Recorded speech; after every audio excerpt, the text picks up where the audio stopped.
আসসালামু আলাইকুম। সিলেট স্টুডিও থেকে চ্যানেল এস সিলেটের খবরে সবাইকে স্বাগত জানাচ্ছি ফাতেমা রশিদ সাবা। প্রথমে জানিয়ে দিচ্ছি খবরের শিরোনামগুলো। সিলেটের শাহজালাল বিজ্ঞান ও প্রযুক্তি বিশ্ববিদ্যালয় থেকে জঙ্গি সংশ্লিষ্টতা সন্দেহে আরও এক শিক্ষার্থীকে আটক। ইকরা ইন্টারন্যাশনালের তত্ত্বাবধানে সিলেটে শিগগির চালু হবে উইডো প্রজেক্ট। ইকরা প্রতিবন্ধী শিশু হাসপাতাল পরিদর্শনকালে জানালেন ডক্টর জাকির রেজওয়ানা। মাদকের সাথে কোনো আপোষ নেই, পূর্ণভূমিকে মাদক মুক্ত করতে সর্বাত্মক চেষ্টা চালাবো বললেন সিলেটের নবাগত পুলিশ সুপার। নতুন কোনো কর আরোপ ছাড়াই মৌলভীবাজার পৌরসভার 2016-2017 অর্থ বছরের জন্য 79,31,11,632 টাকার বাজেট ঘোষণা। এবং মৌলভীবাজারের কাউয়াদিঘি হাওরে ঐতিহ্যবাহী নৌকাবাজ, হাজার হাজার দর্শনার্থীর ভিড়। এতক্ষণ শিরোনাম শুনছিলেন, এবারে পুরো খবর।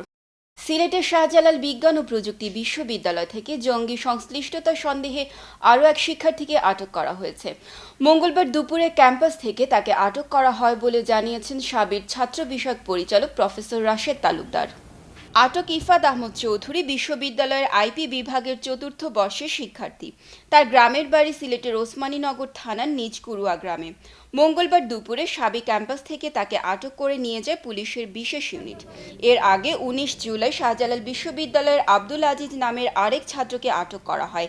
সে একই বিভাগের 4র্থ বর্ষ 2য় সেমিস্টারের ছাত্র। তার বাড়ি সিলেটের কোম্পানীগঞ্জ উপজেলায়। এছাড়া সিলেট মহানগরীর একটি বেসরকারি ইউনিভার্সিটি থেকে একই অভিযোগে আটক করে কাউন্টার টেরোরিজম ইউনিট। ইকরা ইন্টারন্যাশনালের তত্ত্বাবধানে সিলেটে শিগগির চালু হবে উইডো প্রজেক্ট। এই তথ্য জানিয়েছেন চ্যানেল এস লন্ডন অফিসের senior presenter doctor Zakir Rezwana. তিনি সিলেট ইকরা ইন্টারন্যাশনাল প্রতিষ্ঠিত ইকরা প্রতিবন্ধী শিশু হাসপাতাল পরিদর্শনকালে বলেন, সবাই প্রতিবন্ধী অসহায় মানুষের দিকে সাহায্যের হাত বাড়ালে তারা সমাজের বোঝা হয়ে থাকবে না। তাই প্রবাসের সকল বিত্তবান প্রবাসীদেরকে ইকরা ইন্টারন্যাশনালের পাশে দাঁড়িয়ে এই অসহায় মানুষগুলোকে সহযোগিতা করার আহ্বান জানান জাকির রেজওয়ানা। বিস্তারিত মোয়াজ্জেম সাজুর রিপোর্টে, ক্যামেরায় ছিলেন আমিমুল এহসান রাহিন। অসহায় দরিদ্র প্রতিবন্ধী শিশুদের চিকিৎসার পাশাপাশি এবার উইডো প্রজেক্ট চালু করতে যাচ্ছে যুক্তরাজ্যস্থ চ্যারিটি সংস্থা ইকরা ইন্টারন্যাশনাল। প্রথমে সিলেটের দক্ষিণ সুরমার জালালপুর ইউনিয়নে গরিব ও অসহায় বিধবা মহিলাদের নিয়ে এই প্রজেক্ট চালু করা হবে বলে জানালেন উইডো প্রজেক্টের কোঅর্ডিনেটর চ্যানেল এসের senior presenter doctor Zakir Rezwana. এ সময় তিনি জানালেন, এই অসহায় বিধবা মহিলাদের স্থায়ীভাবে একটা কিছু করে দেওয়ার পরিকল্পনা রয়েছে। তিনি নিজে জালালপুর ইউনিয়নে গিয়ে বিধবা মহিলাদের সাথে কথা বলেন। বিধবা মহিলারা জাকির রেজওয়ানাকে পেয়ে অনেক খুশি। যারা বিধবা, বিশেষ করে অল্প বয়সী বিধবা, তাদের জন্য যে একটা কর্মসংস্থানের ব্যবস্থা করে দেওয়া, সেই জন্য আমরা সচক্ষে জালালপুর গ্রামে এখানে এসেছি। এসে আমরা বিধবা যারা, তাদের সঙ্গে কথা বলেছি এবং ইকরা সহায়তায় তাদেরকে একটা বৃত্তিমূলক শিক্ষা দেওয়া হবে এবং তাদেরকে এমন একটা জিনিস তারা ওখান থেকে উপার্জন করতে পারবেন, সংসার চালাতে পারবেন।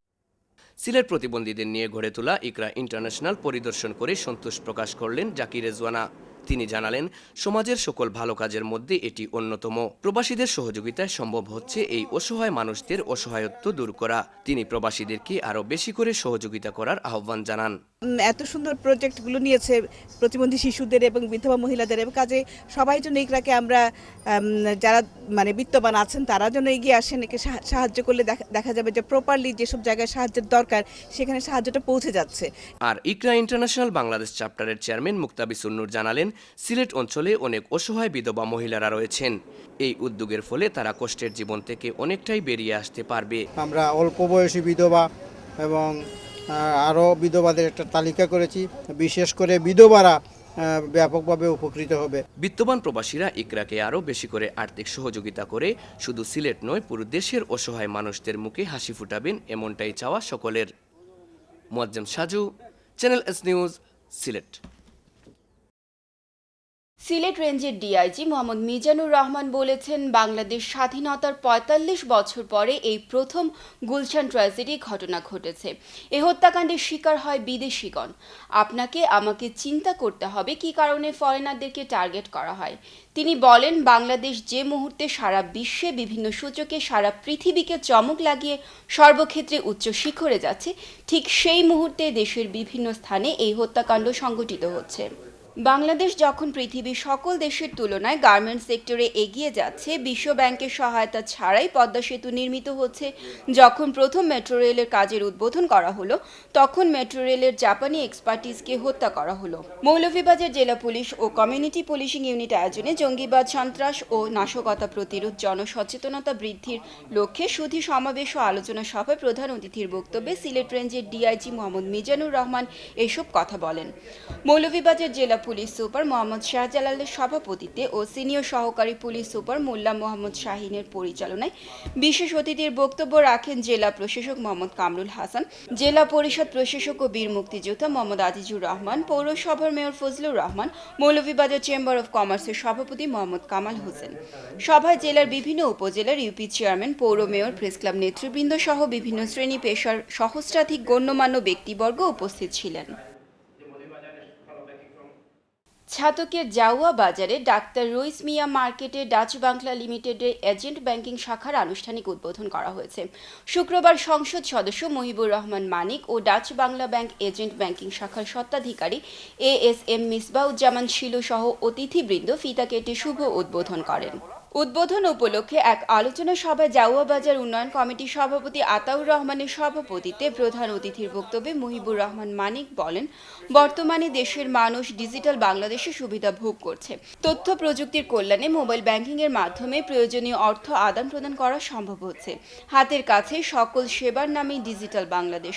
প্রধানমন্ত্রী শেখ হাসিনা ডিজিটাল বাংলাদেশ বাস্তবায়িত হলে এদেশ বঙ্গবন্ধু স্বপ্নের সোনার বাংলায় রূপান্তরিত হবে। Dutch Bangla bank agent banking শাখা স্বত্বাধিকারী ASM মিসবাউজ্জামান শিলু জানান, Dutch Bangla bank agent banking এই শাখায় বায়োমেট্রিক ব্যাংকিং সেবা, FTR, রেমিটেন্স, সঞ্চয়, উত্তোলন, DPS, ATM সহ বিশ্বস্ততার সাথে শতভাগ নিরাপদ লেনদেনের সেবা পাবেন গ্রাহকরা। অনুষ্ঠানে বিশেষ অতিথি হিসাবে বক্তব্য রাখেন ছাতক উপজেলা পরিষদের চেয়ারম্যান অলিউর রহমান চৌধুরী বকুল, ভাইস চেয়ারম্যান আবু শাহাদাত মোহাম্মদ লাহিন, জাউয়া বাজার union chairman Murad Hossain, Dutch Bangla bank agent ব্যাংকিংয়ে সিলেটের এরিয়া ম্যানেজার জহিরুল ইসলাম, সুনামগঞ্জের এরিয়া ম্যানেজার সোহেল মিয়া ও যুক্তরাষ্ট্র মিশিগান সিটির সাবেক কাউন্সিলর কাজী মকসুদ আহমদ। প্রবাসী ভাইয়েরা যারা বিদেশ থেকে আপনারা হাড় ভাঙা পরিশ্রমের ফসল রেমিটেন্স পাঠান, তারা ডাচ বাংলা এজেন্ট ব্যাংকিংয়ের মাধ্যমে পিন নাম্বারের মাধ্যমে সরাসরি টাকা পাঠাতে পারবেন। বিশ্বনাথের চাঁদপুর লতিফিয়া হাফিজিয়া মাদ্রাসায় প্রবাসীদের নিয়ে আলোচনা সভা, মিলাদ ও দোয়া মাহফিল অনুষ্ঠিত হয়েছে। মাদ্রাসা মিলনায়তনে আয়োজিত অনুষ্ঠানে সম্প্রতি দেশে আসা 13 জন প্রবাসীকে মাদ্রাসার পক্ষ থেকে বিশেষ সম্মাননা দেওয়া হয়। মিলাদ মাহফিল শেষে মাদ্রাসার সহযোগিতাকারী দেশি বিদেশি সকলের মঙ্গল কামনা করে বিশেষ মোনাজাত করা হয়। চাঁদপুর লতিফিয়া হাফিজিয়া মাদ্রাসা পরিচালনা কমিটির সভাপতি মোহাম্মদ আমির আলীর সভাপতিত্বে ও সাধারণ সম্পাদক মোহাম্মদ আলতাফ হোসেনের উপস্থাপনায় প্রবাসীদের মধ্যে বক্তব্য রাখেন যুক্তরাজ্যের প্রবাসী হাজী আফরোজ আলী, আব্দুল হামিদ, হাবিবুর রহমান, FC ব্রিক্সের MD আব্দুল মুমিন বাবুল, FC ব্রিক্সের স্বত্বাধিকারী সাইফুল আলম, মহিউদ্দিন আহমদ সুন্দর, আশিকুল ইসলাম আশিক, ইলিয়াস আহমদ আয়না, সুলতান খান রবিউল, হানিফ আলী ও আব্দুল হামিদ।